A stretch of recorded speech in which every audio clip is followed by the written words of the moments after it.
The Galactic Confederation ships appeared in Earth's orbit on a crisp autumn morning in 2137. The massive vessels blocked the sun in some places, casting strange shadows across cities worldwide. People looked up in fear and wonder as humanity faced the reality that they were not alone in the universe. Within weeks, Earth had joined the vast interstellar community. The process happened quickly, too quickly for many humans who felt rushed into an alliance they barely understood. Earth was not welcomed as an equal. The technologically superior species regarded humans with thinly veiled contempt, seeing Earth as little more than a primitive curiosity. Colonel Jo Kim stood at the back of the assembly hall, her uniform crisp and her posture perfect despite her growing frustration. The room was filled with Earth's military leaders alongside towering alien representatives whose ornate armor made human military dress look like children's costumes. Admiral Tekvar stepped forward to address the gathering. He was tall, with pale blue skin that seemed to shimmer under the lights. His four eyes blinked in different patterns as he spoke. "Your planet's military will be integrated appropriately," Tekvar announced, his translator device giving his words a metallic quality. "Though your technology is quaint, we find value in all member species." Jia clenched her jaw so tightly it hurt. Quaint. She had spent 15 years commanding Earth's most elite special operations unit, soldiers who had mastered survival in Earth's most hostile environments. Her team had conducted missions in environments that would kill most humans in hours. Yet the Confederation had assigned her team to ceremonial escort duties, glorified tour guides for alien dignitaries. After the meeting, Jia walked the halls of the newly established Earth Confederation Joint Command Center. The building had once been the United Nations headquarters, but was now filled with alien technology that made the structure barely recognizable. "They think we're pets," said a voice behind her. Jia turned to see Major Ta Park, her second in command for the past 7 years. Ta had a talent for saying exactly what Jia was thinking. "We have to prove them wrong," Jia replied. "How?" "They won't let us near anything important." Later that evening, as Jia reviewed the new duty rosters for her team, an alert sounded throughout the command center. Screens across the facility flashed with urgent messages. Jia and Tai rushed to the central operations room, where Confederation officers were gathering. News had broken that a vital Confederation outpost on jungle planet Nexus 9 had gone silent. The facility housed important research and communication equipment that linked several sectors of Confederation space. The alien commanders huddled around a holographic display showing the dense jungle planet. Reports indicated that the outpost's last transmission mentioned movement in the surrounding jungle before all contact was lost. "We must send forces immediately," said Commander Valix, a reptilian officer with scales that changed color with his mood, currently a deep red of alarm. "The 13th Battalion is closest," said Commander Knox, a tall insectoid being. "They can secure the facility with standard protocols." Jia listened as several human officers tried to offer input about jungle warfare tactics and the importance of specialized training for such environments. "The environment is irrelevant," Commander Knox interrupted. "Our technology overcomes all natural obstacles. This is simply a matter of applying sufficient force." Jia exchanged glances with Ta. They both knew better. No matter how advanced the technology, jungles had their own rules. The dense vegetation, unpredictable weather, dangerous wildlife, and limited visibility created challenges that no amount of firepower could simply overcome. Jia's team had learned this through blood and sacrifice in Earth's most dangerous jungles. "If I may, Commander," Jia said, stepping forward, "my team has extensive experience in jungle environments. We could offer tactical advice." "That won't be necessary, Colonel," Admiral Tekvar said, dismissing her with a wave of his six-fingered hand. "This is a Confederation military matter. The 13th Battalion has pacified worlds far more dangerous than this outpost." Jia stepped back, her face carefully blank despite her frustration. She watched as the Confederation officers continued planning their response, ignoring the experience and knowledge that humans could offer. After the meeting, Jia found Ta waiting for her in the corridor.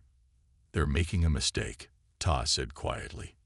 "Yes," Jia agreed, "but they won't see it until it's too late." That night, Jia couldn't sleep. She kept thinking about the jungle planet and the missing outpost. She had seen the brief footage transmitted before communications were lost. Something about the movement patterns in the vegetation, the way whatever was out there stayed hidden. It reminded her of guerrilla fighters her team had encountered in Earth's deepest jungles. She pulled up what little information was available about Nexus 9 on her datapad. The planet had never been fully explored or mapped by the Confederation. They had simply cleared a small area, built their outpost, and assumed their technology would protect them from whatever might live in the surrounding wilderness. A classic mistake, the kind her team had been trained to avoid. The next morning, reports arrived that the 13th Battalion had landed on Nexus 9 and begun their approach to the outpost. Jia watched the command center screens as the alien forces moved through the jungle with little caution, their energy shields humming and weapons ready. By midday, contact with the 13th Battalion was lost. Panic spread through the command center as the Confederation officers realized they had lost not only the outpost, but now an entire elite battalion as well. Whatever was in that jungle was more dangerous than they had anticipated. Jia stood silently at the back of the room, watching. She knew what was happening. The jungle itself was becoming a weapon against those who didn't respect it. No matter how advanced their technology, the Confederation forces were fighting on terrain they didn't understand against enemies who knew every vine and shadow. She looked at Ta, who nodded slightly.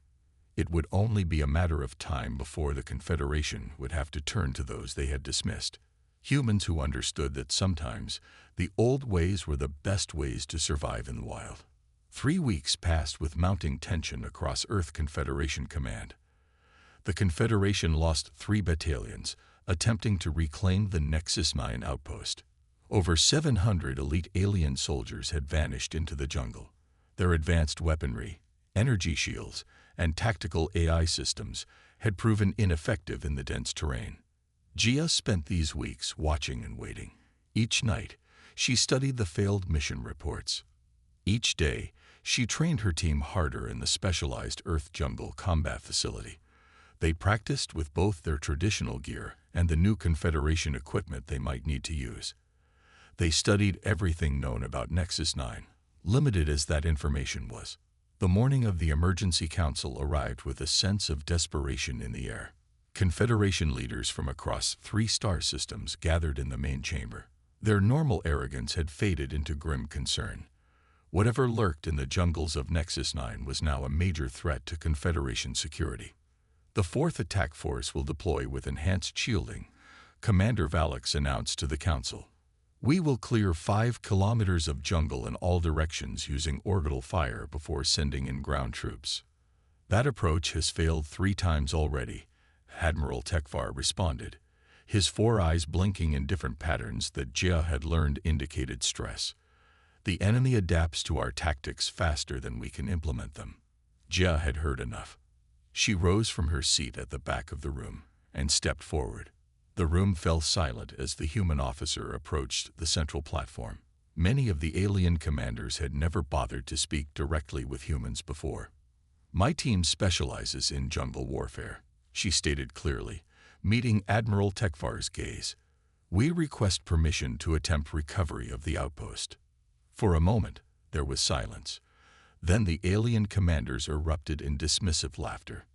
The sound was strange, some hissing, some clicking, some rumbling, but the meaning was unmistakable. Your primitive skills against whatever overwhelmed our elite forces. Commander Knox scoffed, his insect-like mandibles clicking rapidly. The 13th Battalion had technology your planet won't develop for centuries. They were still defeated in hours. Jia stood firm. With respect, Commander, that technology may be part of the problem. In Earth's history, many advanced armies were defeated by indigenous forces who understood the terrain better. This is absurd, another commander said. What could humans possibly offer that our forces cannot? We can move through a jungle without being detected, Jia answered simply. something your forces have failed to do 3 times now. Admiral Tekvar raised a hand for silence, studying Ja with all 4 of his eyes.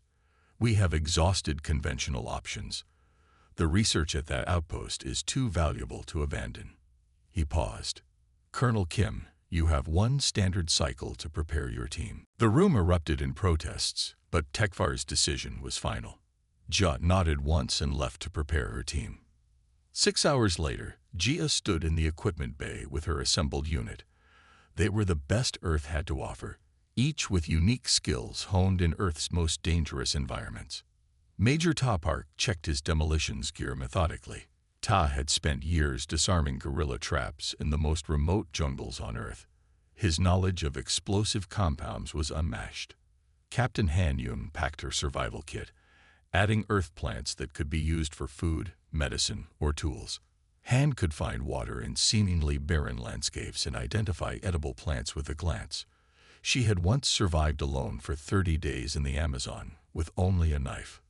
Lieutenant Da Li organized his medical supplies, combining traditional remedies with Confederation medical tech. Da had saved countless lives in field conditions where modern hospitals were unavailable. His steady hands could perform surgery by flashlight if necessary. Sergeant Jin Kang knelt on the floor, sharpening a standard-issue combat knife. Jin could track anything that left a trail, reading the jungle floor like others read books. He had trained with indigenous trackers across Earth, learning skills passed down through generations. Corporal Sun Choi tested communication equipment, both Confederation devices and backup Earth systems. Sun could transmit messages through almost any interference and had developed codes that even the most advanced Earth AIs struggled to break. Their equipment looked archaic compared to Confederation tech. Physical camouflage instead of photonic shields, mechanical weapons alongside energy rifles, plant-based medicines complementing synthetic drugs. They carried lightweight hammocks instead of field generators, water purification tablets instead of molecular filters. As they loaded their gear onto the transport vessel, Commander Knox approached. The insectoid officer towered over Jia, his compound eyes reflecting her image back at her. "This mission is futile," he said. "Your primitive methods will fail where our elite forces have fallen. You are wasting resources and lives." Jia simply nodded, neither arguing nor backing down. "We'll see you at the outpost, Commander.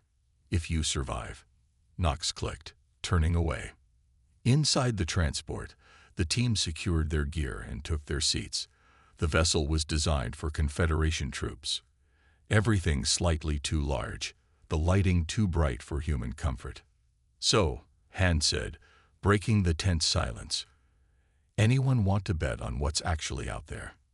"My money's on some kind of camouflaged predator," Jin replied, checking his tracking equipment. "Something that evolved to hunt in that specific jungle." "Whatever it is," Tai added, "it's smart enough to take down advanced forces without leaving much evidence." Jia listened to her team's theories, pleased with their focus. They weren't afraid. They were analyzing the problem, preparing mentally for what they might face. "Remember," she said as the transport engines fired up, "we don't need to defeat whatever is out there. We just need to reach the outpost, assess the situation, and extract any survivors or critical data." The others nodded. They understood the mission parameters. As the transport lifted off, Jia looked out the viewport at Earth below. The planet that these aliens considered primitive had shaped her team into exactly what was needed for this mission. The Confederation would soon learn that sometimes older methods were the most effective. The jungle of Nexus 9 waited for them, along with whatever had defeated the Confederation's best forces. Jia felt a calm certainty settle over her. Her team was ready. The transport ship descended through the atmosphere of Nexus 9, buffeted by strong winds and sheets of rain. Inside, Jia and her team made final preparations, checking the equipment and weapons one last time. Unlike the previous Confederation forces who had landed directly at the outpost, Jia had requested deployment 5 kilometers away to avoid detection. 2 minutes to landing, the pilot's voice announced over the comm system. Jia looked at each member of her team. They nodded, ready. The ship touched down in a small clearing, quickly depositing the humans before rising back into the sky. The Confederation commanders had been clear. There would be no quick extraction if things went wrong. The jungle of Nexus 9 closed around them immediately. The air was thick with moisture and rich with unfamiliar scents. The vegetation was denser than Earth's Amazon, with plants that seemed to pulse and shift, even when no wind blew. Massive trees with blue-green leaves towered overhead, their branches intertwining to block most of the sunlight. "Spread out, standard formation," Jia ordered quietly. "Jin, take point. Sun, keep comm checks to minimum frequency." The team moved into position with practiced ease. Jin took the lead, his eyes scanning the ground for tracks and signs. Han followed, constantly checking the surrounding plants. Tai and Sun formed the middle of their formation, with Dai and Jia bringing up the rear. After 30 minutes of careful movement, Han knelt to examine the soil. She scooped up a handful, smelling it before letting it fall through her fingers. "Reminds me of our training in Borneo," Han remarked. "High mineral content. These plants are drawing up metals from deep underground." She pointed to nearby vegetation. "See how some of these leaves have metallic veins? That might explain the comm interference Confederation forces reported." Jin had moved ahead slightly and was examining strange markings on a tree trunk. The bark was scraped in a distinct pattern, too regular to be random. "These are territorial markings," he said when the others caught up. "But the predators here are smarter than Earth's." He pointed to indentations in the soft ground nearby. "They're tracking by vibration and heat signature." Confederation forces would have been detected immediately with their heavy gear and energy signatures.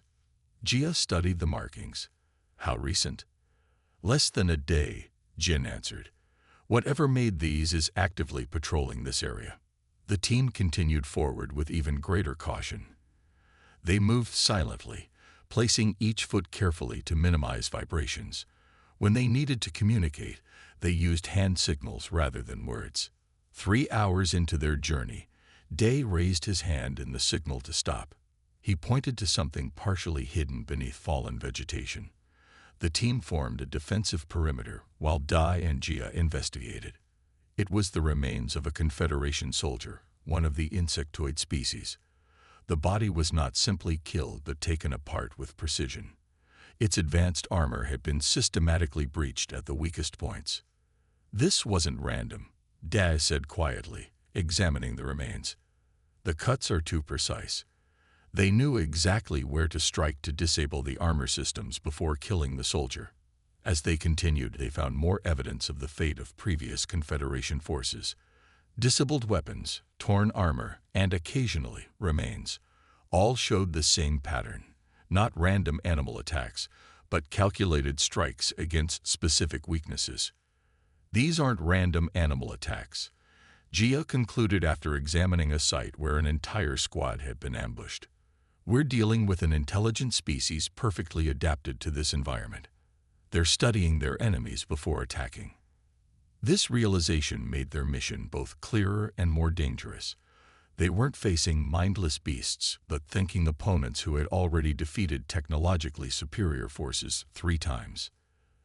The team moved deeper into the jungle, employing techniques perfected on Earth's most dangerous terrains.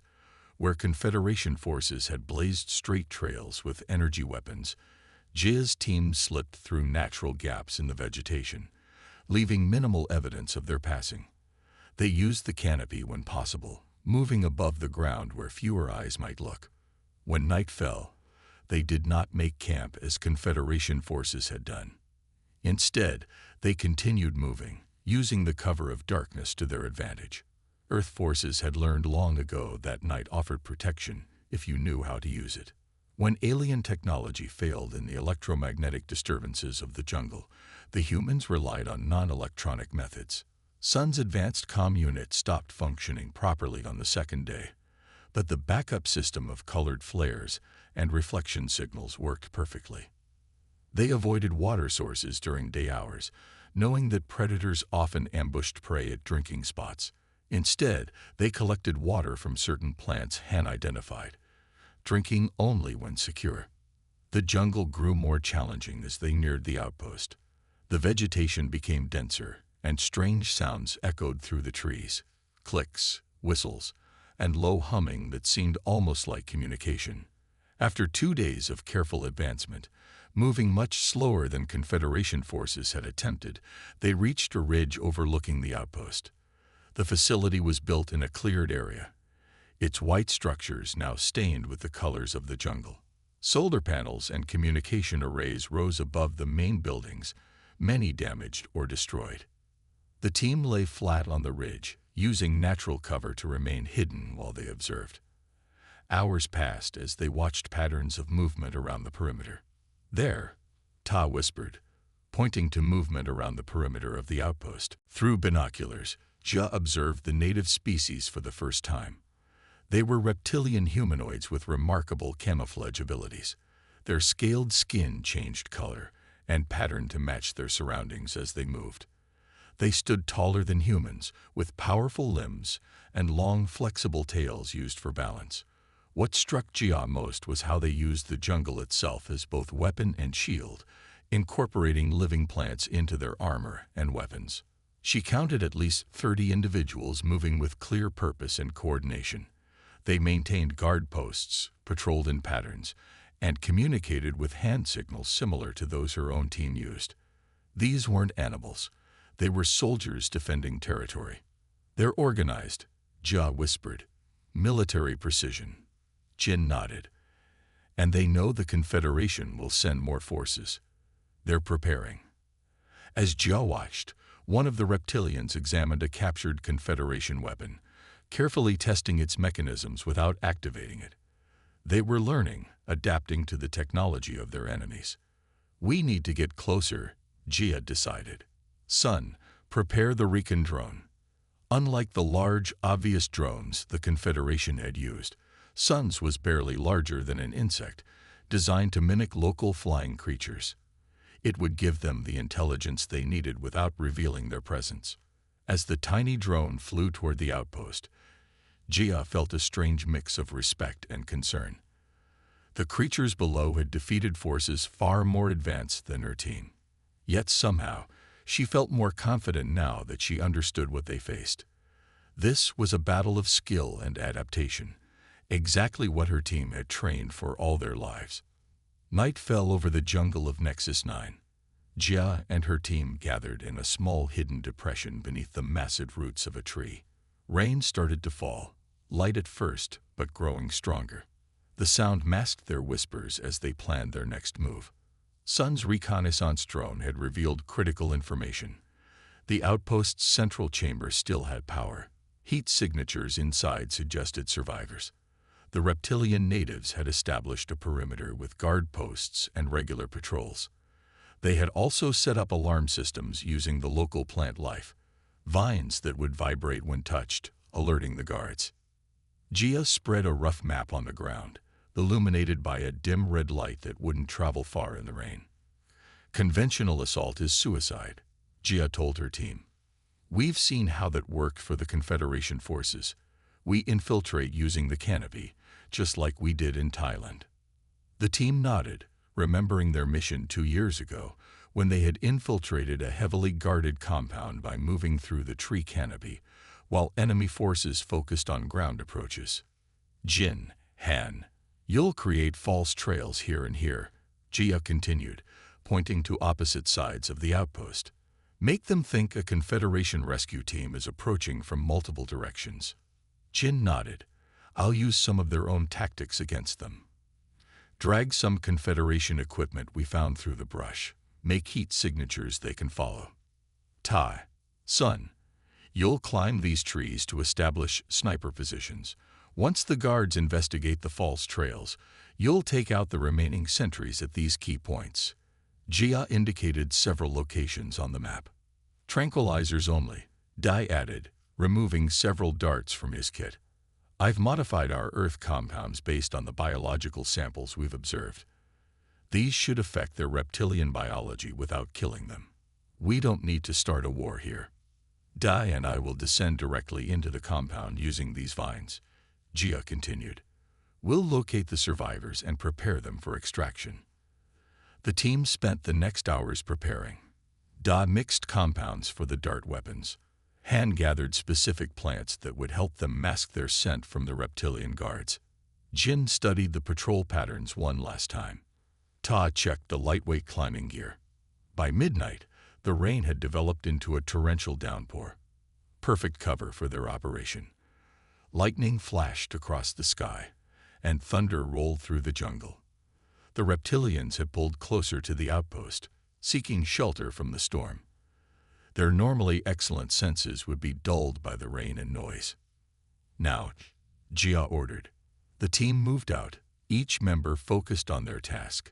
Jin and Han disappeared into the darkness, heading in opposite directions to create their diversions. Tai and Sun began their climb up the massive trees surrounding the outpost, the rain making the bark slippery and dangerous. Jia and Dai circled to the rear of the compound where the vegetation grew closest to the buildings. They found the vine clusters Jia had identified earlier. Thick, rope-like plants that hung from the canopy down to within a few meters of the ground. They waited, watching for the signal. Minutes passed. Then, from opposite sides of the perimeter, flashes of light and sound erupted. Jin and Han had set off small devices that mimicked Confederation weapons fire. The effect was immediate. Most of the reptilian guards moved toward the disturbances, exactly as planned. Jia caught glimpses of their scaled forms moving through the rain, their skin changing color to blend with the wet vegetation.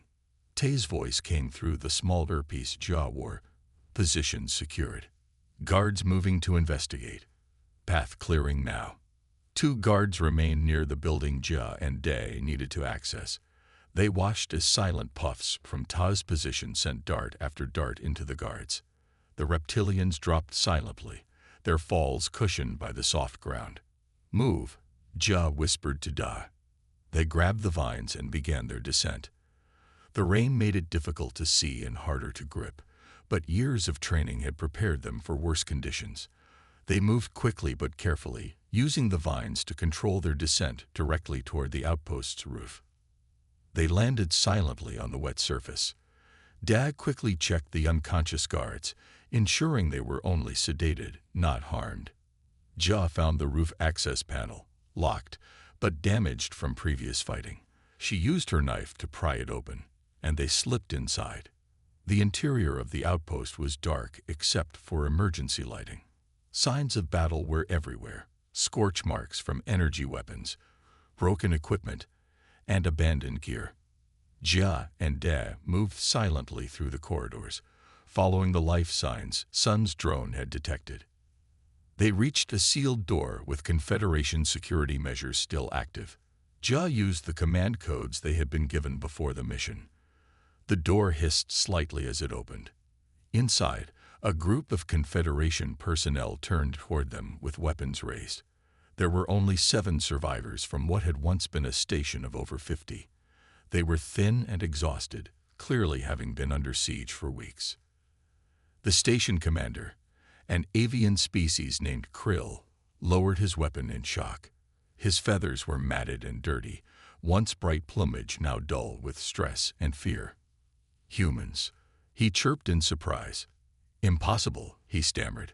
3 battalions couldn't penetrate the perimeter. How did you? 3 battalions weren't trained on Earth, Jia replied calmly. She immediately moved to the communication station. We need to evacuate you now. Our diversion won't last long. Day began examining the survivors, providing medical assistance where needed. Most had minor injuries, though one had a serious wound that had been poorly treated due to lack of proper medical supplies. The research data, Krill insisted, pointing to a sealed console. It must be recovered. It's why they attacked us. Jia nodded to Sun through her communicator. Sun, access the main data core.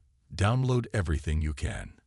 While Sun worked remotely to access the data, Jia established secure communications with Confederation Command.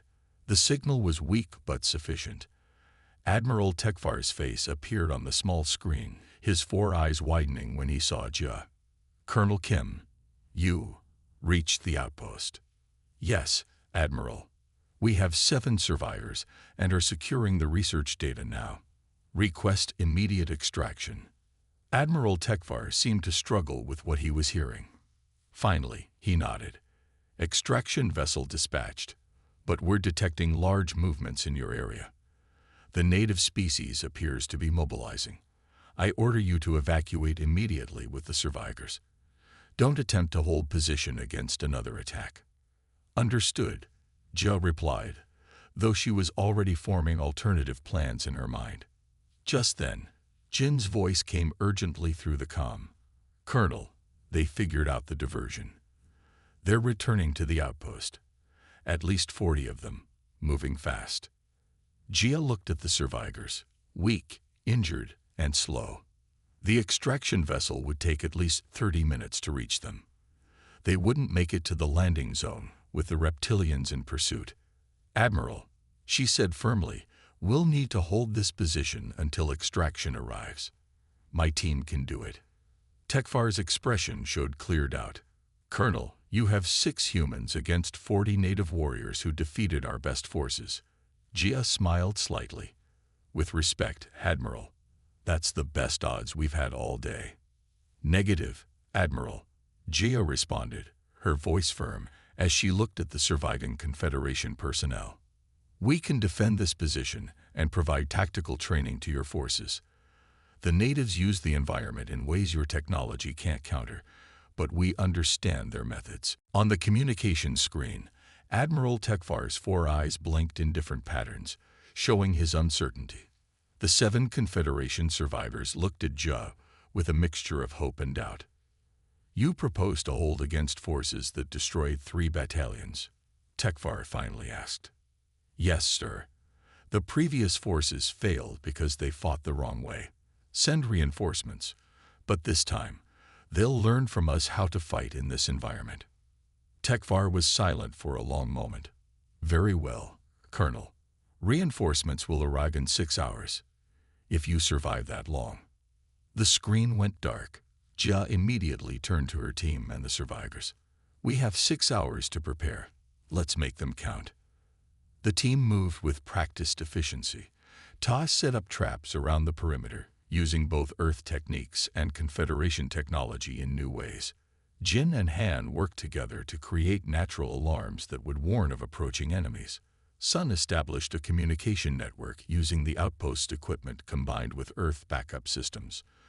Day treated the wounded survivors and prepared more of his special tranquilizer compounds. Jia worked with Krill, the avian commander, analyzing the outpost's defenses and weaknesses. Your people rely too much on technology, she explained. These natives understand that technology can fail. They use the jungle itself as a weapon. How can we fight against that? Krill asked, his feathers rustling with anxiety. By learning from them. And from us, Jia replied. Earth was fighting wars in jungles long before we reached the stars. She taught the survivors basic techniques, how to listen to the jungle sounds, how to spot disturbances in natural patterns, how to move without creating obvious tracks. The alien soldiers were quick learners, their initial doubt giving way to respect as they realized the wisdom in her methods. 3 hours later, Jin's warning system alerted them to movement approaching from multiple directions. They're coming, Jin reported. At least 60 of them now, moving in coordinated groups. They're adapting, Jia nodded. They've realized we're different from previous forces. The reptilian forces launched their attack just before dawn. They came in waves, testing the defenses from different angles. Where Confederation forces would have relied on energy shields and firepower, Jia's team had prepared layered defenses using the environment itself. The first wave encountered Ta's traps, simple but effective devices that used the reptilians' own hunting methods against them. The second wave faced strategically placed defenders who used the modified tranquilizer darts to incapacitate rather than kill. The third wave reached the building itself, only to find that Jia had removed the obvious entrances and created hidden access points that her team could defend more effectively. Throughout the battle, Jia moved constantly, directing her team and the Confederation survivors. She taught them as they fought, how to predict movement, how to use limited resources, how to turn the environment to their advantage. Watch how they move, she instructed as they repelled yet another attack. They never step on exposed roots. They know those transmit vibrations. We can use that knowledge. Hour after hour, they held. The reptilians grew more cautious, more respectful in their attacks. Jia began to understand they weren't simply fighting. They were learning about each other. When the Confederation reinforcements finally arrived, they found not a desperate last stand but an organized defense. Jia's team had not only survived, but had captured several reptilian warriors alive. The reinforcements, led by Commander Knox himself, landed with weapons ready for full assault. "Hold your fire," Jia ordered as they disembarked. "We've established a perimeter. These natives are intelligent. They're defending their territory, not just attacking blindly." Knox's mandibles clicked in disbelief. "You want us to negotiate with them?" "I want you to understand them," Jia corrected. "Like we've started to. They have knowledge of this planet we could benefit from." Over the next days, Jia's team trained the Confederation forces in jungle warfare techniques. They showed them how to move silently, how to detect ambushes, how to use the environment rather than fight against it. With Day's help, they began communicating with the captured reptilians, learning their language and culture.